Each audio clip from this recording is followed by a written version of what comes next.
Salut tout le monde, bienvenue dans une nouvelle vidéo. Alors aujourd'hui on va parler d'armes d'occasion et particulièrement de ce qu'il faut contrôler, checker lors de l'achat et ou de la réception d'une arme, particulièrement d'armes à verrou. Donc là moi je vais m'exprimer sur mon domaine de compétence qui est les armes à verrou.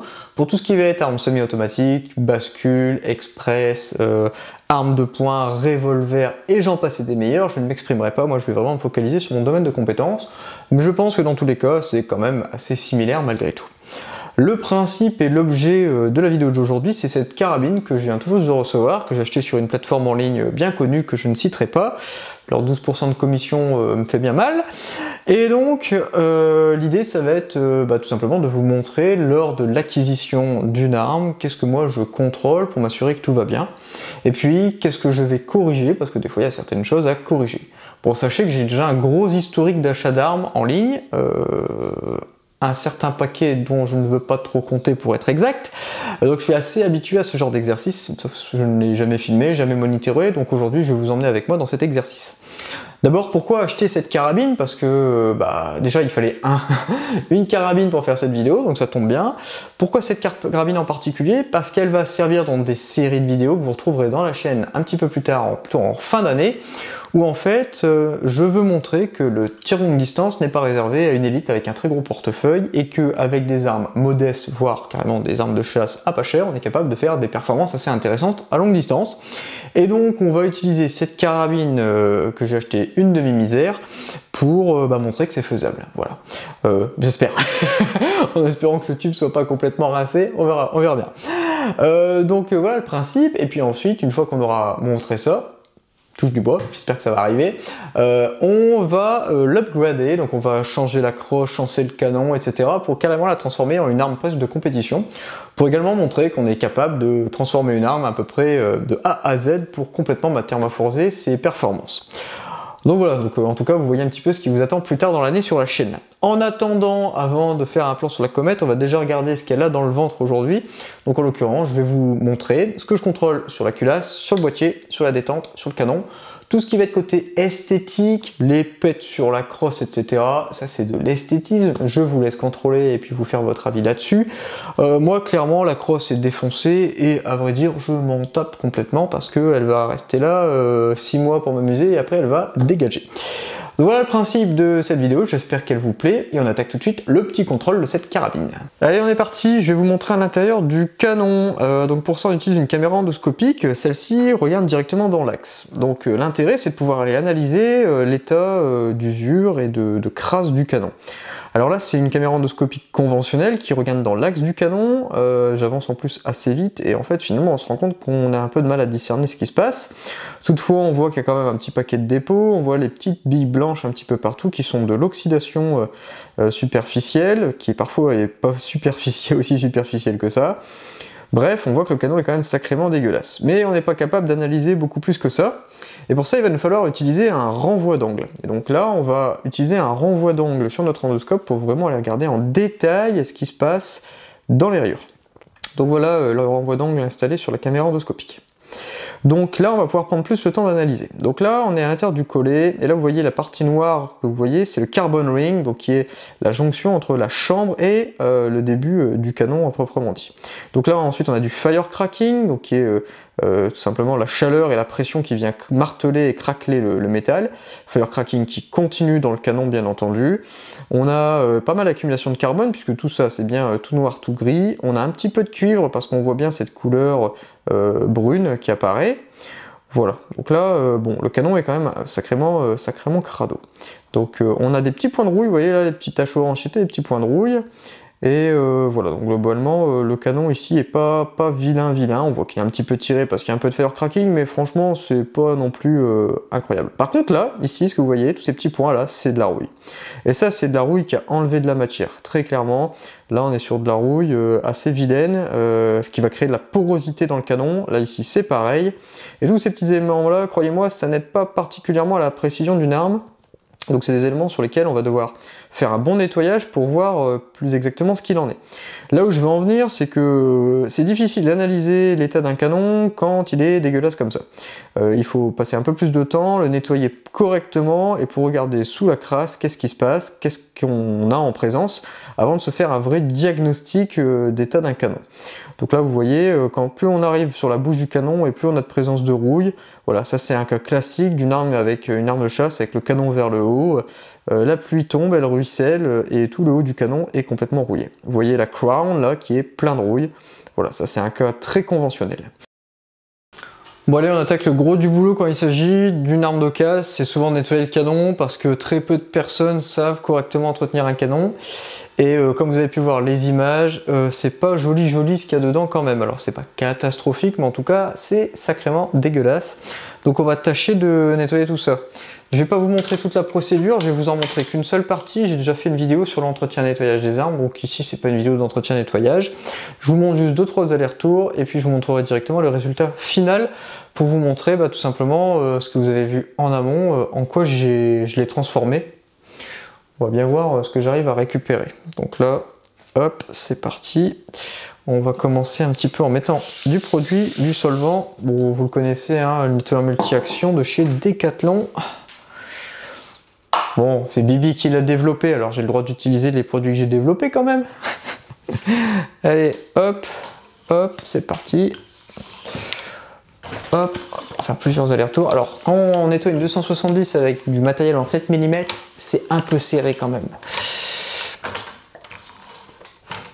Hop, donc là, vous voyez, vous seriez un tireur lambda, vous diriez, mais regarde, mais ce patch est parfaitement propre, le canon est propre.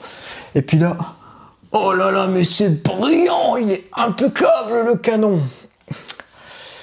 Eh ben non. Ça c'est un peu comme ceux qui passent un petit coup de cordon de nettoyage. Alors tu nettoies ta conscience, mais tu nettoies pas ton arme. Allez, hop, un petit paquet d'aller-retour.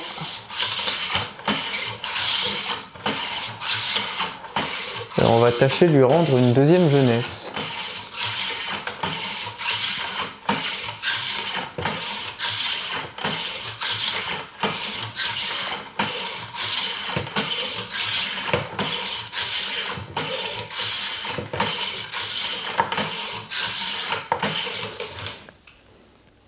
Hop. Alors ne pas hésiter quand c'est comme ça à nettoyer votre baguette. Parce que votre baguette, comme vous pouvez le constater et que ma femme va encore plus m'engueuler, il y a un paquet de bordel qui se met dessus. Et ça s'appelle du carbone. Et alors ces itérations là, vous allez les faire grosso modo jusqu'au moment où ça sort tout propre. Et ça peut passer un petit moment. Donc si vous passez que des écouvillons, que des patchs, vous allez très vite avoir des patchs propres, mais en fait il faut une action chimique et une action mécanique. Donc c'est pour ça qu'on alterne les deux. Donc là vous voyez, le deuxième patch est quand même vachement plus dégueulasse que le premier. Celui-ci il est tout noir, hein, le premier en comparaison il était comme ça. Donc les personnes qui nettoient qu'à coup de patch, bon votre conscience est propre, mais pas votre canon. Ok, bon voilà, on va se quitter là, hein. Je vais continuer à faire mes allers-retours et puis là vu l'état du canon, j'ai envie de dire peut-être dans une quinzaine de minutes à peu près, le canon devrait être propre. Allez, je vous reprends.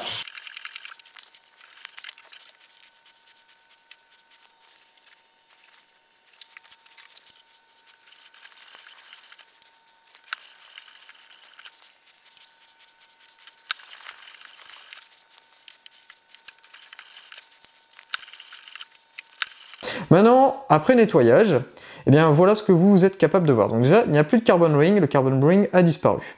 Ensuite, le firecracking, bien entendu, il est toujours présent, hein. Je ne suis pas un magicien, je ne remets pas de la matière là où elle est partie. Donc là, on est sur un firecracking qui est plutôt modéré, hein. Très franchement, l'arme n'a pas dû tirer beaucoup de coups. Là ici vous voyez encore un tout petit peu de noir, c'est encore un tout petit peu de carbone, j'aurais pu aller encore un peu plus loin dans le nettoyage, mais en toute franchise, il n'y a plus vraiment d'intérêt quand on arrive à cet état de nettoyage, de propreté. On a une zone ici du canon qui est plutôt propre, avec très peu de rouille et très peu d'aspérité. Par contre, dès qu'on avance un peu plus et qu'on se dirige vers la bouche du canon, et bien là on est capable justement de regarder cette fameuse rouille que je vous ai parlé précédemment, qui est bien présente. Hein. Clairement, le canon a pas mal rouillé de l'intérieur, il en a pris un petit peu dans la tronche. Ça, c'est un cas typique d'une arme de chasse, avec le canon, la bouche orientée vers le ciel, et la pluie qui tombe dedans, qui ruisselle, et le chasseur qui n'a pas forcément bien nettoyé son arme en rentrant. Ça, c'est vraiment des cas hyper classiques. Je l'ai vu je ne sais pas combien de fois sur des armes de collègues de trail que j'ai nettoyées. Donc voilà, donc avec la crown qui est quand même pas très jolie. Donc voilà l'état intérieur du canon. C'est un canon dans un état, en tout cas d'usure à cause des balles modéré. Par contre, c'est un canon qui a bien souffert à cause de la rouille et surtout du manque d'entretien de son ancien propriétaire. Alors la culasse, c'est un élément qui est très important à contrôler d'un point de vue sécuritaire et puis tout simplement de s'assurer que tout est OK.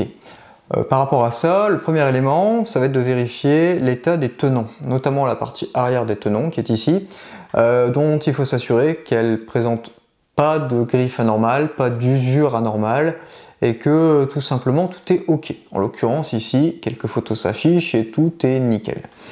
Ensuite, on va contrôler ce qu'on appelle la cuvette de tir. Donc la cuvette de tir, c'est la partie qui va venir accueillir le culot de la munition.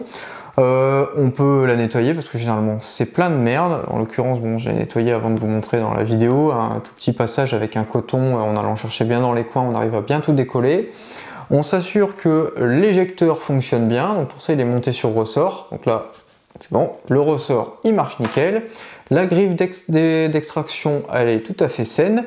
Elle va bien à l'intérieur de la cuvette de tir et elle va parfaitement agripper la douille, j'en doute pas du tout là-dessus. Donc là, ici, extérieurement, tout a l'air OK. On va aller intérieurement.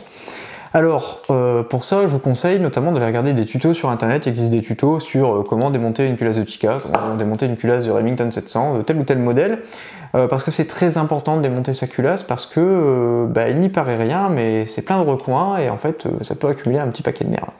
Donc pour ça, on va démonter cette culasse de Tikka. J'enlève le bolt shrunk, la noix de culasse. D'ailleurs, petite fun fact, j'ai une petite anecdote avec les Tikka, il m'en est arrivé des drôles. Donc il existe deux modèles de Tikka, la Tikka T3 et la T3X. La T3 est plus vieille que la T3X. L'une des modifications qu'il y a entre la T3 et la T3X, c'est cette noix de culasse qui est passée sur le modèle T3 en plastique, remplacée par la T3X sur un modèle en métal. Parce qu'il s'avère que dans certaines situations, quand une amorce perce, vous voyez qu'il n'y a pas de trou de dégazage nulle part, et en fait le gaz qui peut être expulsé lors d'une amorce qui perce, en fait remonter le canal de percuteur et aller jusqu'au bolt shrunk qui pouvait popper, s'éjecter. Et moi j'avais une Tikka en 300 Win Mag, en une super Varmint, et j'ai eu une fois une amorce qui a pété, et cette amorce en fait a catapulté ce petit bout de plastique sur cette ancienne Tikka, à peu près, pour vous simuler, là. Donc voilà, donc ça c'est un élément que moi, personnellement, je remplacerai par une version en métal, parce que ça m'est arrivé une fois, ça m'arrivera pas deux fois en fait, hein, pour faire simple.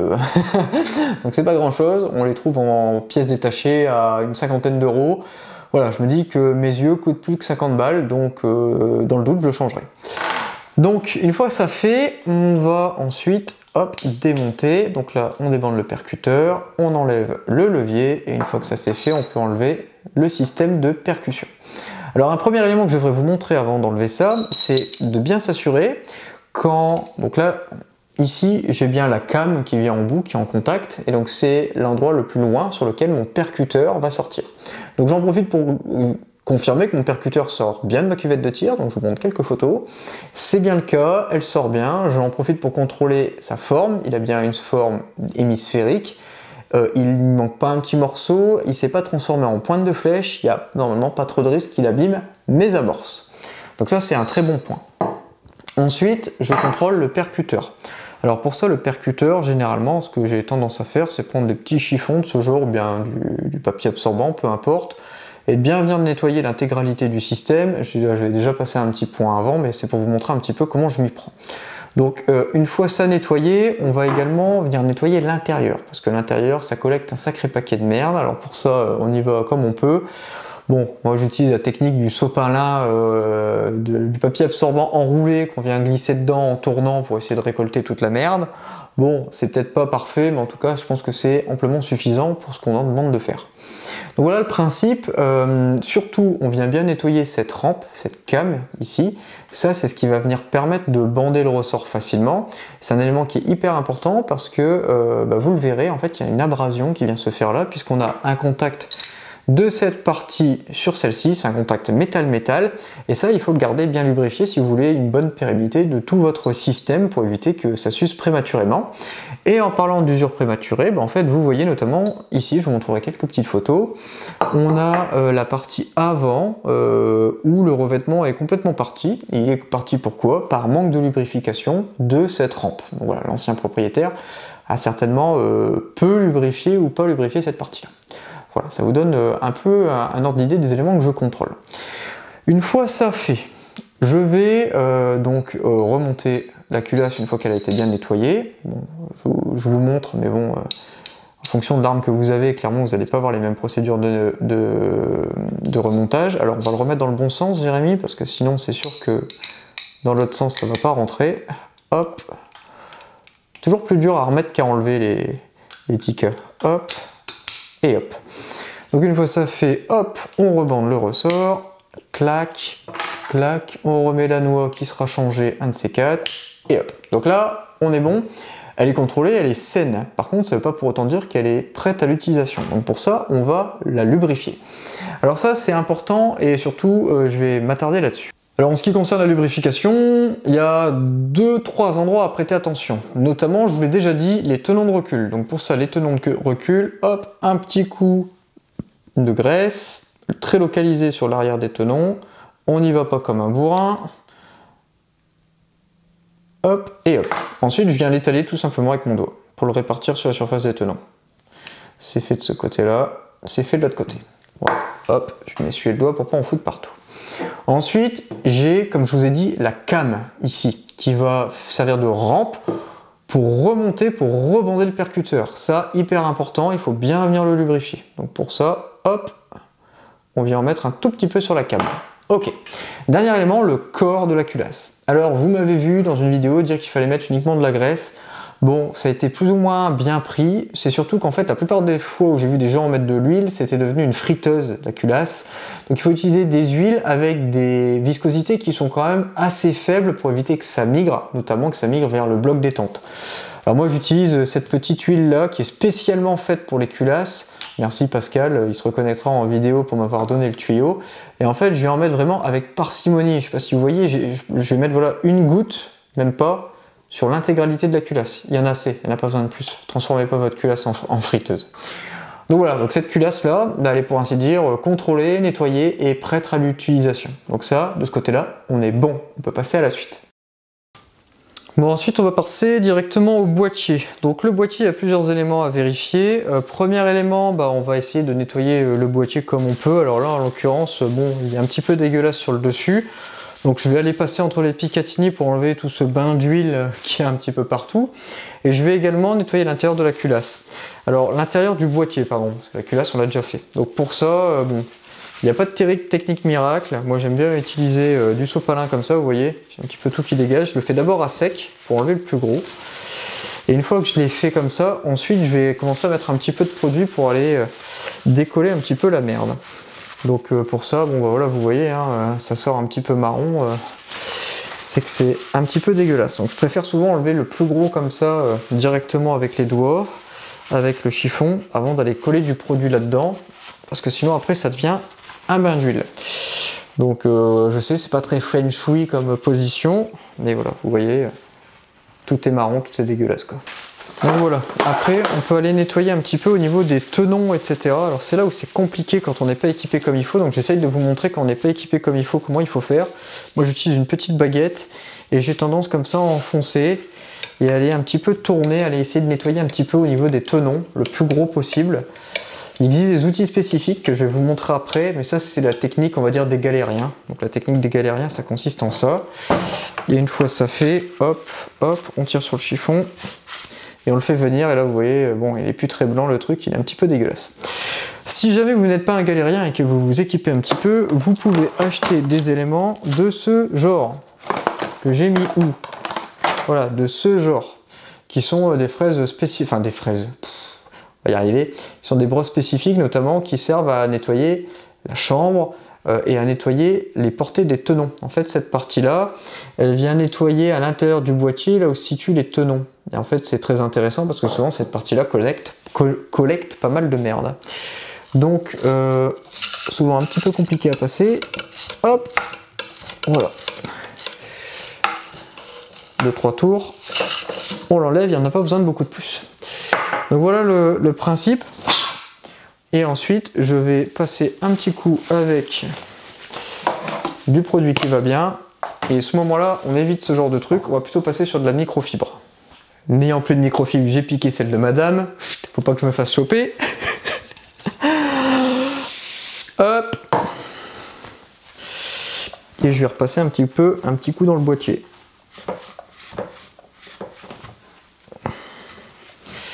Donc là, la belle couleur rouille. Hop, hop, fait le maxi. Ceux qui ont des petits doigts ont un avantage dans ce cas-là, c'est pouvoir aller se glisser là-bas derrière.